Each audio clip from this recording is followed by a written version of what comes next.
Hello everyone, let's go through a quick SAT math practice problem together. We are given two functions, f of x equals x plus 7 and g of x equals 7 times x.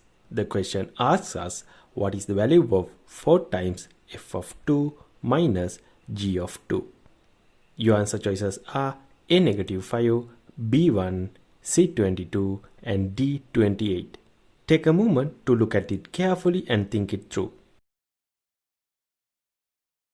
Have you locked in your answer? Great, let's dive in and see if you got it right. Let's start by figuring out f of 2. Since f of x is x plus 7, then f of 2 is 2 plus 7, which gives us 9. Next we find 4 times f of 2. That means 4 times 9, which equals 36. Now let's move on to g of 2. Since g of x is 7x,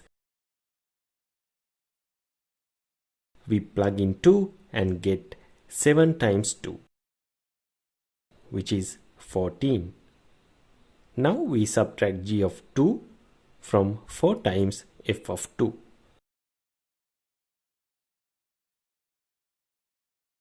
So that's 36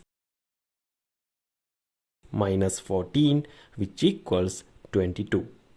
And that's our final answer, C22. As you can see, function questions on SAT Math are really just about careful substitution.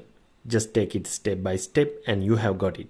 If this helped, make sure to check out more SAT Math tutorials right here and don't forget to like and subscribe for more quick math lessons. See you in the next one.